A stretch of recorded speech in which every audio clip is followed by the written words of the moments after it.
হরে কৃষ্ণ। রাধে রাধে বন্ধুরা, কেমন আছো সবাই? আশা করছি তোমরা যে যেখানে আছো সুস্থ আছো এবং ভালো আছো। গোবিন্দর কৃপায় আমিও ভালো আছি। তো আজকের একটা ভিডিও করছি, সেটা হলো এক বোনের কমেন্টে রিপ্লাই দেবো।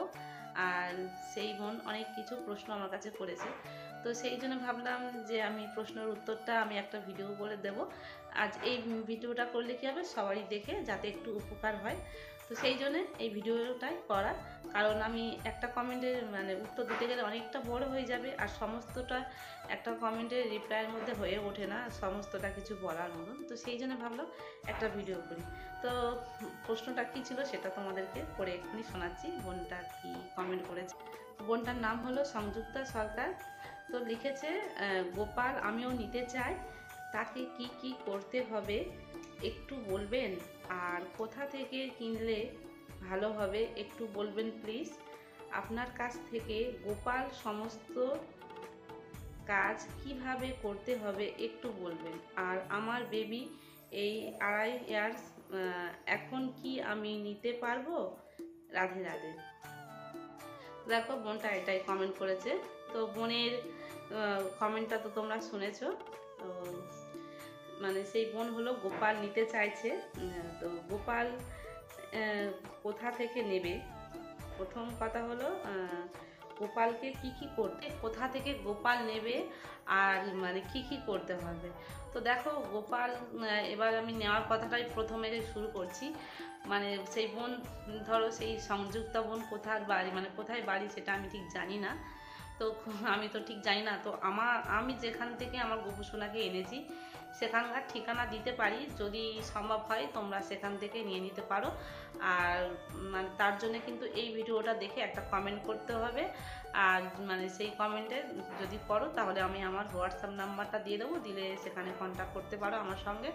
আর নতুবা তোমরা কোনো তীর্থস্থান থেকে, যেরকম মায়াপুর, বৃন্দাবনে এখন কিন্তু অনলাইনের মাধ্যমে কিন্তু গোপাল সোনা পাওয়া যায়। তার জন্য কিন্তু যোগাযোগ করতে হবে অনেক দোকানে, তোমরা দেখবে সার্চ করে, তো সেখানে কিন্তু কন্ট্যাক্ট নাম্বার দিয়ে দেয়, তোমরা সেখান থেকেও নিতে পারো। এবার যদি বলো যে দিদি ভাই তুমি যেখান থেকে নিয়েছো সেখান থেকে আমি নেবো, তাহলে কিন্তু আমার এই ভিডিওটার মাধ্যমে একটা কমেন্ট করতে হবে, করলে আমি আমার হোয়াটসঅ্যাপ নাম্বারটা দিয়ে দেবো।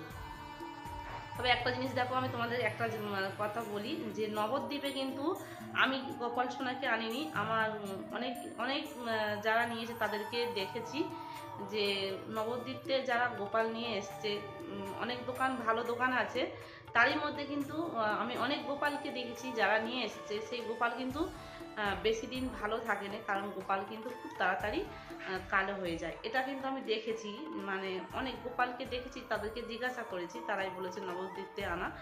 কিন্তু কেন জানি না, সেই গোপাল সোনার রং কিন্তু খুবই কালো হয়ে যায়, খুব তাড়াতাড়ি। তবে এটা হতে পারে একটা কারণে, যে গোপাল সোনাকে সবসময় হয়তো পরিষ্কার করছে না ভালো করে, কারণ গোপাল সোনাকে নিয়মিত স্নান করাতে হয়, পরিষ্কার পরিচ্ছন্ন করতে হয়, তবে কিন্তু তার সুন্দর একটা চকচকে ভাব থাকে।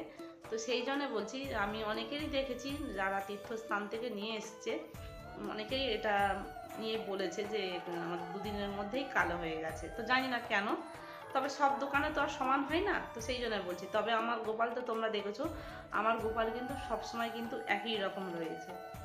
তো এটা ছিল একটা বিষয়। আর একটা যেটা বলেছে গোপাল সোনা এনে প্রথম কি কি করতে হবে, তো সেই বোনের ক্ষেত্রেই বলছি। ধরো, সেই বোনটার এখন খুব বেবি ছোট যেহেতু, তো সেই বোন এখন নিতে পারো। তুমি বলছো যে আমার ছোট বাচ্চা রয়েছে 2.5 বছরের, তো সেক্ষেত্রে তোমার একটু অসুবিধা হবে, কারণ যেহেতু ছোট বাচ্চা থাকা তার একটা অনেকটা দায়িত্ব, অনেকটা রাখতে গেলে সবসময় তার ব্যস্ততার মধ্যে থাকতে হয়। আর সেক্ষেত্রে গোপাল সোনা আনলে কিন্তু সেই ছোট্ট বাচ্চার মতন সেরকম যত্নও তোমাকে নিতে হবে। তো তোমার ইচ্ছা হয়েছে বোনের হয়তো, যে হ্যাঁ আমি গোপাল সোনাকে আনবো, তো সেক্ষেত্রে কোনো অসুবিধা নেই। দেখো, তো এনে তুমি প্রথমে গোপাল সোনাকে যখন আনবে, তুমি কোনো আমি তো এনেছিলাম, আমি পুরোহিতকে দিয়ে তখন পূজা করেছিলাম, তো সেটা তুমি যদি পারো তো করবে, আর না হলে কোনো বৈষ্ণব পুরোহিতকে দিয়েও পূজা করতে পারো। আর যদি বলো যে না আমি এসব পারবো না, আমার এখন এত কিছু করার মতন সামর্থ্য নেই, বা আমি পেরে উঠতে পারবো না, তবে নিজের মানসিক মন থেকে গোপু সোনাকে এনে একটা সুন্দর সিংহাসন, যেখানে আগে গোপাল সোনাকে রাখবে সেই জায়গাটা কিন্তু আগে সুন্দরভাবে একটা স্থির করতে হবে, সেখানে আলাদা জায়গা রাখতে হবে যাতে সেখানে মানে আমাদের মানুষের মানে কোনো ছাপ স্পর্শ না পড়ে, বা একটা উঁচু স্থানে রাখবে, তার জন্য একটা আলাদা সিংহাসন অবশ্যই সেখানে রাখবে। আর বিশেষ করে কোনো বাথরুম বা রান্নাঘরের পাশে রাখা যাবে না। যদি একটা রুম হয় তাহলে কিছু বলার নেই, সেই রুমে একটু উঁচু করে সিংহাসনে রাখবে, তো সেখানে যেন কোনো মানে পায়ের ছাওয়া টাওয়া এরকম পড়ে না। একটা তো শুদ্ধভাবে রাখতে হবে। যতই আমরা সবসময় বলি যে গোপাল সোনাকে আমরা সন্তান স্নেহ রূপে আনছি, কিন্তু এটা মানতে হবে গোপাল সোনা হলো স্বয়ং ভগবান শ্রীকৃষ্ণ। তো সেই জন্যই তাকে কিন্তু সাবধানেই অবশ্যই আমাদের শ্রদ্ধাভাবে অবশ্যই রাখতে হবে। মাখন মিষ্টি আরও ভগবানের যেগুলো প্রিয় মালপোয়া বা আরও একটু কিছু যদি করে দিতে পারো তো অবশ্যই তোমরা পারো, আর না হলে শুধু মাখন মিষ্টি দিয়ে বা একটু মিষ্টি দিয়ে ফল মিষ্টি দিয়ে পূজা দিতে পারো। ওই দিনে পারলে একটু বাচ্চাদেরকে ভোজনও করাতে পারো। যেরকম সামর্থ্য অনুযায়ী যেরকম পেরে উঠবে অবশ্যই করবে। আর তার আগে গোপাল সোনার কিন্তু নিত্য প্রয়োজনে যেই জিনিসগুলো লাগবে সেগুলো কিন্তু অবশ্যই নিতে হবে। তার জন্যে মানে প্রত্যেক দিনের যে আমাদের জামা বস্ত্র সেটা কিন্তু গোপাল সোনার জন্যে অন্তত কমপক্ষে 4টে নিতে হবে, মানে 4টে হোক 2টো কি 3টে, মানে এরকম তো নিতে হবে। ছোট গোপাল সোনা হলে তো বেশি দাম নেবে না। তো প্রথম একটু তোমরা সুতির পোশাক কেনো। আর এখন তো ঠান্ডা পড়েছে, ঠান্ডার সময় কিন্তু অবশ্যই শীতের পোশাক নেবে। আর গোপাল সোনার জন্য একটু আলাদা বিছানা নেবে। তবে হ্যাঁ, যদি না পারো তোমরা সিংহাসনের মধ্যেও দিতে পারো শয়ন, আলাদা করে খাট। এখন বেশি কিছু করার নেই, আস্তে আস্তে হবে। আমারও প্রথম যখন আমি গোপাল সোনাকে এনেছিলাম তখন কিন্তু সঙ্গে সঙ্গে আমি খাটের জোগাড় করে উঠতে পারিনি। তাই একটা পেতলের সিংহাসন ছিল, ওখানেই গোপাল সোনাকে ওঠাতাম, আবার ওখানেই আমি শয়নে দিয়ে দিতাম এরকমভাবে। তো আস্তে আস্তে আমার গোপাল সোনার কৃপায় কিন্তু আমি অনেক কিছু আমার গোপাল সোনাকে মোটামুটি আমি জোগাড় করে দিতে পেরেছি গোপাল সোনার ইচ্ছায়। তো সেই রকম তোমরা আস্তে আস্তে চেষ্টা করবে, তবে কিন্তু এই জিনিসগুলো অবশ্যই নিতে হবে।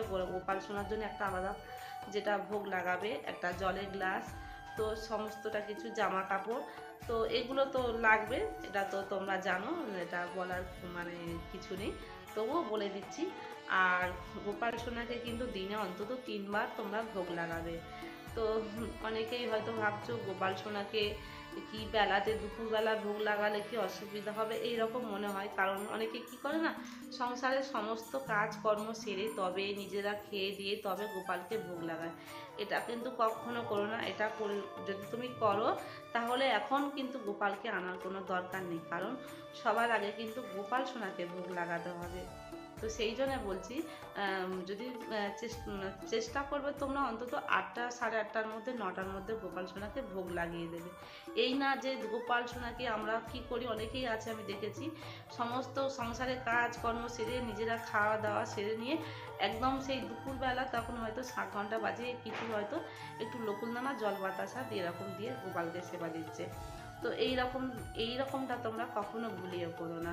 কিছু অন্তত গোপাল সোনার জন্য মানে রেখে দিবে। তো সেই রকম দিয়ে অন্তত গোপাল সোনাকে সকালবেলা একটু সেবাটা দিয়ে দিও। তারপরে দুপুরে পারলে তোমরা, তো আমাদের বাইরে এখানে একটা অনুষ্ঠান হচ্ছে, গান বাজনা হচ্ছে, যার জন্য কিন্তু খুব জোরে জোরে আওয়াজ আসছে।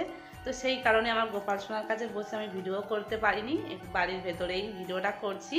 তো গোপাল সোনাদেরকে তোমাদেরকে দর্শন করাতে পারলাম না। তো যাই হোক, সন্ধ্যা হয়ে গেছে। আর সেই বোন কিন্তু আমাদের কাছে বলেছে যে সিঙ্গার করানোর জন্য, সাজুগুজু করানোর জন্য। তো দেখো বোন, আমি তোমাকে যেটা বলছি যে আমরা মানে আমাদের নিজেদের গোপালকে আমরা নিজেরাই সিঙ্গার করিয়ে নিই। তো খুব বেশি ভালো করে সুন্দর করে হয়তো সিঙ্গার করাতে পারবো না। আর গোপাল সোনাকে অবশ্যই একটা ভালো দিন দেখে, অবশ্যই ভগবানের একটা প্রিয় দিন দেখে সেই সময় একটা আনবে, এনে পুজো পার্বণগুলো করবে। তো এই ছিল ভিডিও। তো কেমন লাগলো অবশ্যই করে কমেন্ট করে জানাবে। তো আশা করছি সেই বোনের মানে কমেন্টের উত্তরটা আমি দিতে পেরেছি। আর যারাও এইরকম মানে ভাবছো গোপাল সোনাকে আনবে, এই ভিডিওটা দেখলে আশা করছি তাদের উপকার হবে। তবে হ্যাঁ, গোপাল সোনার কিন্তু অনেক নিয়ম আছে, অনেক পুজো মানে বিধানগুলো রয়েছে। তবে তোমরা কিন্তু এক্ষুনি সমস্তটা কিছু পারবে না, তাই সংক্ষিপ্তের মধ্যে তোমাদের এই ভিডিওর মাধ্যমে বললাম। আশা করছি তোমাদের ভালো লাগবে। তো ভিডিওটা কেমন লাগলো অবশ্যই কমেন্ট করে জানিও। দেখা হচ্ছে পরবর্তী একটা ভিডিও নিয়ে। রাধে রাধে, হরি বল।